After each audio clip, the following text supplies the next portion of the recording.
Good morning, everyone. This is Leslie Jouflas with Trading Live Online, and welcome to your Daily Five.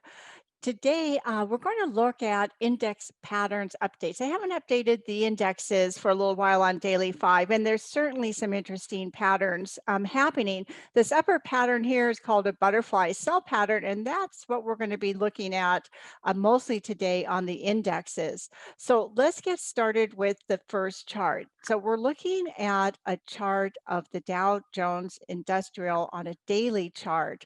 And over on the right side, right over here, there's a rising wedge pattern. You can see it had a little bit of a move to the upside. This may be a false breakout, but notice the dojis, all of these little dojis. This is a sign of indecision, of a pause in the market. And now we've had a slight close back down into the pattern. Now, this lower trend line, this is currently support, and this is an important support right now because if this trend line is decisively broken to the downside, then that is going to be confirming a corrective move to the downside. Now, the RSI here is also interesting. So if you notice the RSI starting like around the beginning of this pattern, there was a gap to the upside where that little yellow circle is, where the start of this pattern was. And the RSI had moved up from lows. This is an ABCD buy pattern and had moved up from those lows. But you can see the RSI have stayed contained in this range and has not really shown us a huge amount of strength as the market has had this very choppy move to the upside. So it's just sort of flatlining, as is the MACD down here in the center window. Now, down below here is the on balance volume, and that looks like it may be turning down, but it's not really conclusive right now. So let's move on and take a look at the NASDAQ. And this is a daily chart of the NASDAQ, and this is what's called a butterfly cell pattern. Now, these patterns tend to form around highs in the market when we're getting ready to see some type of a corrective move. But there's also other patterns within this pattern. There's AB equals CD cell patterns and other smaller butterfly patterns. Now, the RSI on this chart, I've kind of lined it up with these blue dashed lines so you can kind of connect these down to the RSI, the MACD, and down here, this is a money flow here. But the RSI was starting to show a negative divergence right here where the NASDAQ made highs. And if we follow this dashed blue line down, we can see the RSI made a lower high. And the MACD is also not showing much momentum on the last move to highs.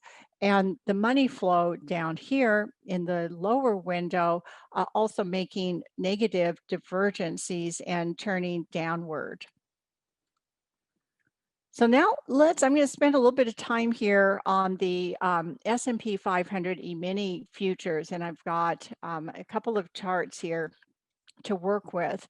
Now, the S&P 500 taking the length of this swing here from this high to low and multiplying the length of that by 1.618. You can see here where it is that the market's found resistance when it made new highs up here at this 1618. We also had that succession of kind of doji neutral closes right on that 1618 and now a move to the downside. But it's made, again, this very upward choppy movement since it made new highs back here in November. Now, what's interesting on this is notice right here where this red arrow is. This is a shooting star candle, and this is usually a bearish candle. However, this particular candle never made a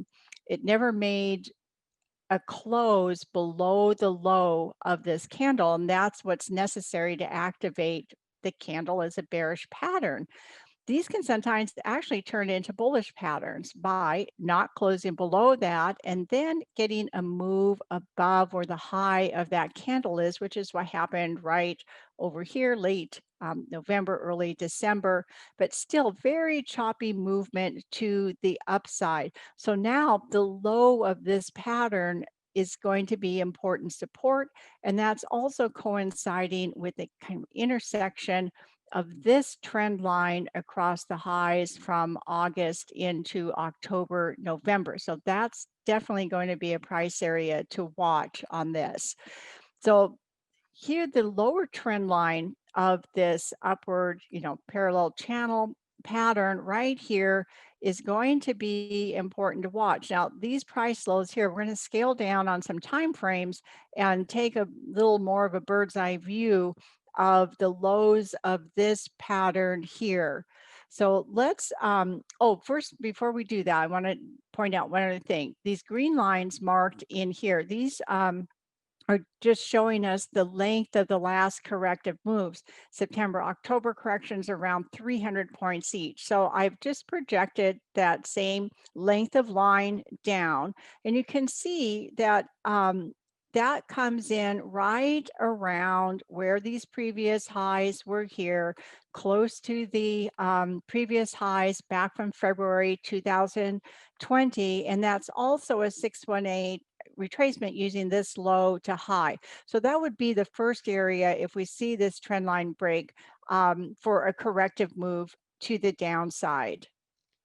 So let's move now to the next chart.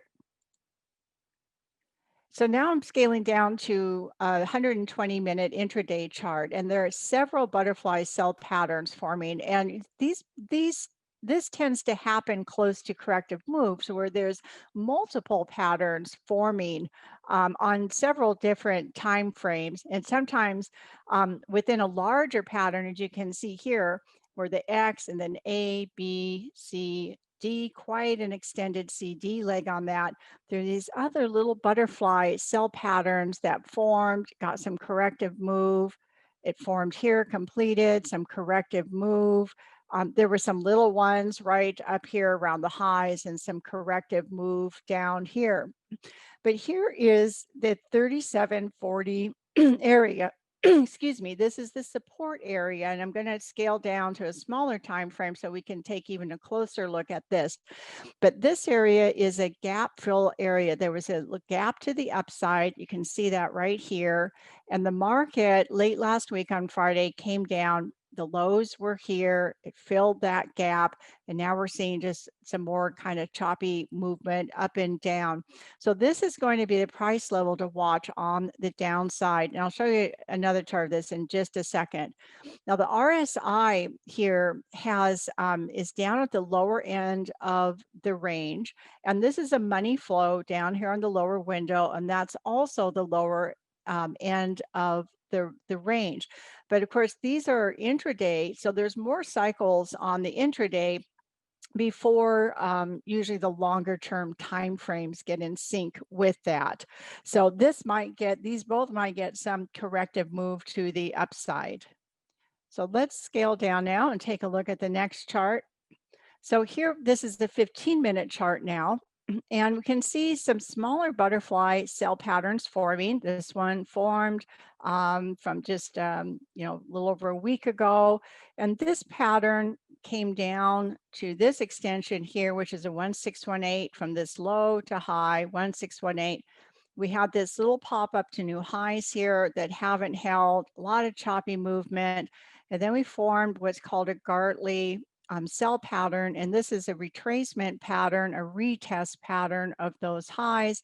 And the markets had, a move on this intraday chart from this low to this high of the pattern down to that 1618. And here's where that 3740 area is.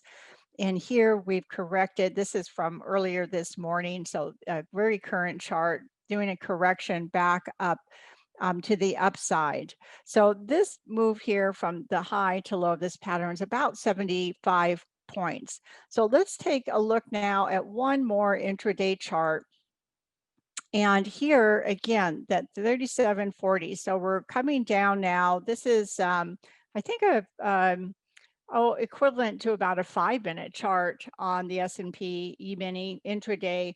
But I've marked in here with these green dashed lines that 3740. So here on the smaller time frame, we can see another parallel channel that's formed. This is where the market popped a little bit out of it, filled that gap, and then back up in it.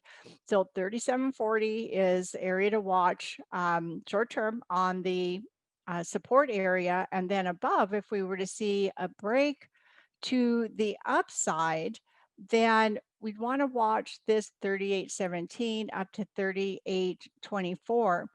But sometimes, excess moves are worked off by sideways movements. So watching these areas to see if they hold or not is going to be important. And if the market moved to the upside, up and through these levels, we want to be watching that to see if there's signs of momentum to the upside and not further divergences.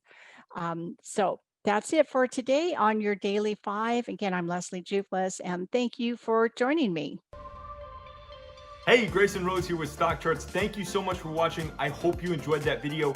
If you did, consider giving it a like down below, maybe leave us a comment, and if you're new to the channel, you can subscribe at the link up above. We're gonna bring you daily content from an incredible collection of technical analysts and financial experts.